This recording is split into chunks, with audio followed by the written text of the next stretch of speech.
Welcome to another PVAO virtual commemoration as Catanduanes marks its 76th Liberation Day. To welcome us, let us have PVAO Administrator Undersecretary Ernesto G. Carolina.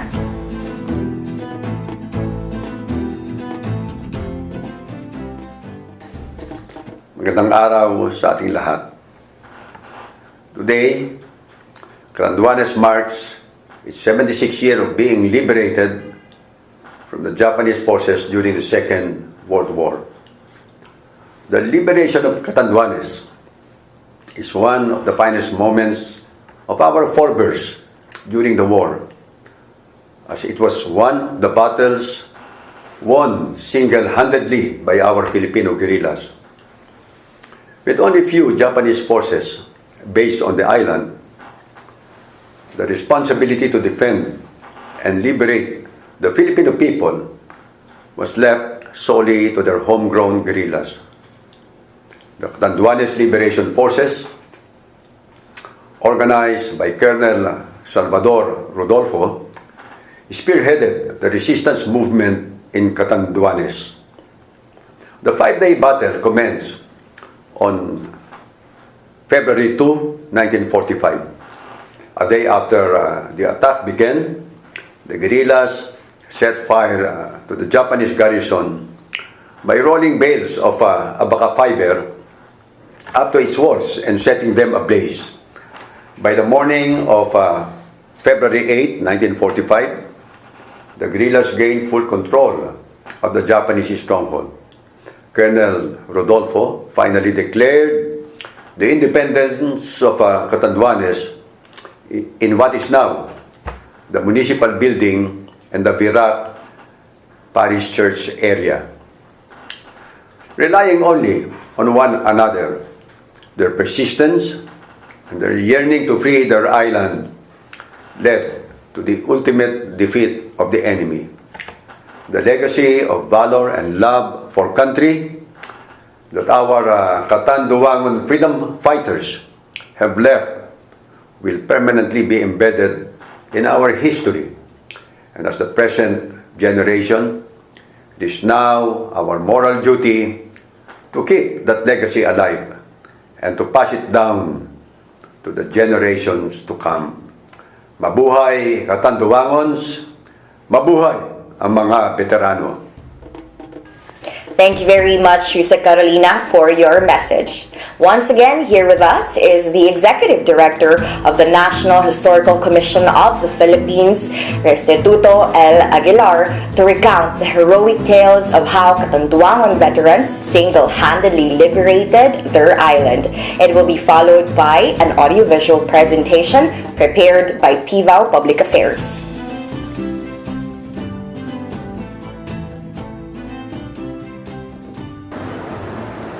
In the Allied liberation effort, the liberation of Catanduanes stands out as one of the areas freed from Japanese control solely through the Filipino guerrillas' effort.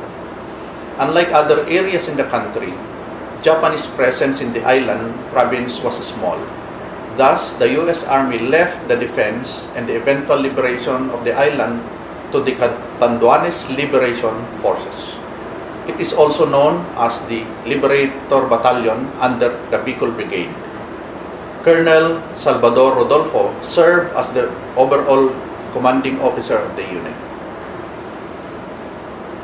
As the Allied Liberation Forces were capturing towns one after another from enemy control, the Catanduanes guerrillas were emboldened to take over the liberation of the province. The guerrillas attacked Japanese garrison all over the island, including those in Panganiban, Catanduanes, Virac, and Batalay, the location of the island's largest Japanese garrison.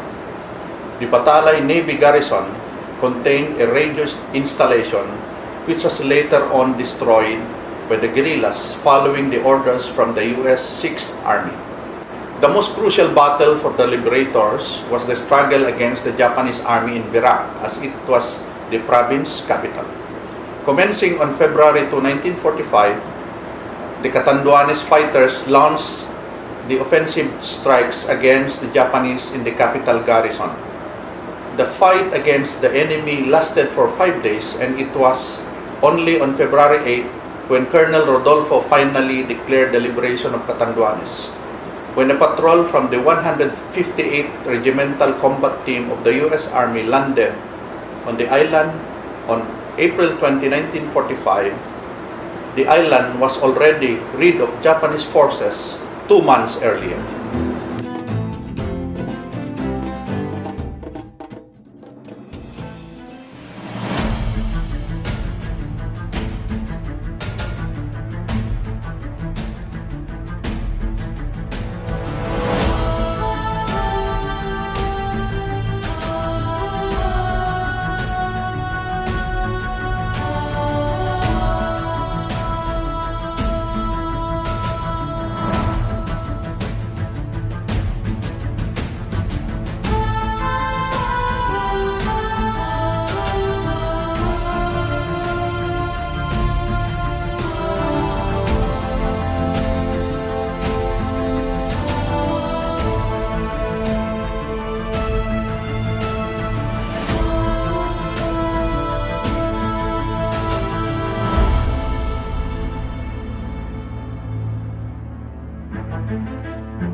And now, here is the message of VFP Region 5 President Colonel Jose C. Soreta.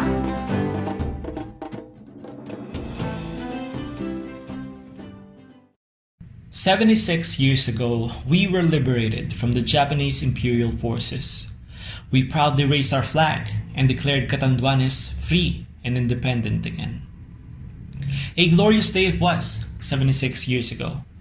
But dark clouds covered the horizon, marking a long history of struggle and hardship for our people.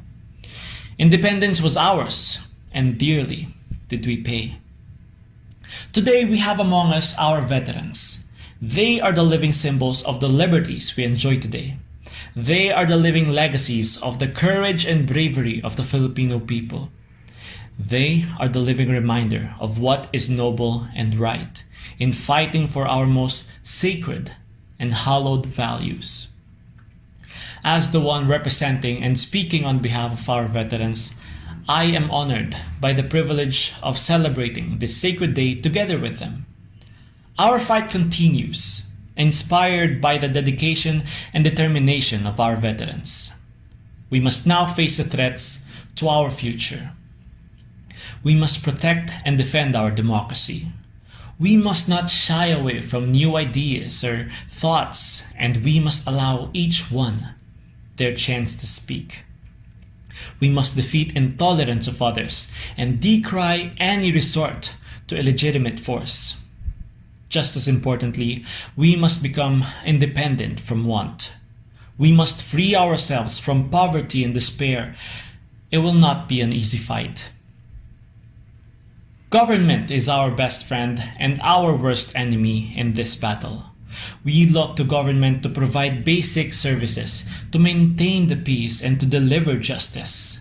But corruption and mismanagement are rife in government. Inefficiency and red tape hamper our growth. we must remain vigilant. Indeed, eternal vigilance is the price for freedom. It is up to us to make sure that government carries out its mandate. We must be vigilant and not allow corruption. We must foster public accountability and promote good governance. We must not have short memories come election time. Our fight for peace and freedom should not be left relegated to a chapter of history. This fight shall continue, if necessary, every day in our lives until the Filipino is liberated from poverty and despair. Thank you. And here is another message from the President of the Veterans Federation of the Philippines, Colonel Cesar P. Pobre.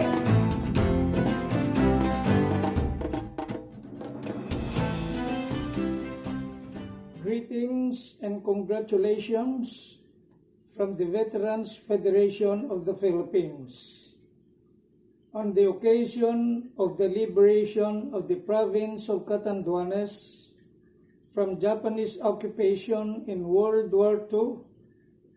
I salute you, Honorable Governor Joseph Kua, the other government officials, and the people of Catanduanes.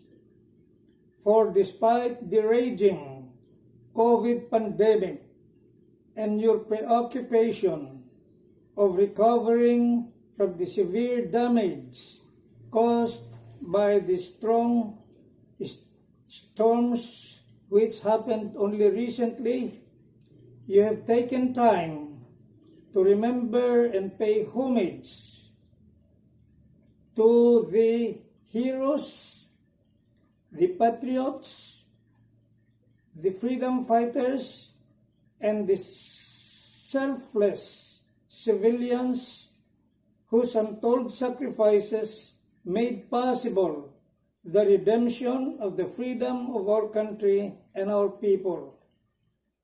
The triumphant struggle of the people of Catanduanes in ridding the province of the unwanted Japanese occupant was a kind of eventful happening similar to what was then ongoing in the other provinces of the Philippines. For indeed, the Filipinos, from north to south, east to west, were firm and resolute, no matter the cost, to liberate the motherland. The determined patriotic efforts of Filipinos in liberating their country from the Japanese and the other invaders before them constitute a glorious chapter of Philippine history, our history, which will be remembered till the end of time. Again, congratulations. I am Cesar Pobre, Colonel, AFP retired, Acting President, Veterans Federation of the Philippines. And that ends our virtual commemoration for the 76th anniversary of the liberation of Catanduanes. This has been Felicia Loy Zilania. Thank you very much.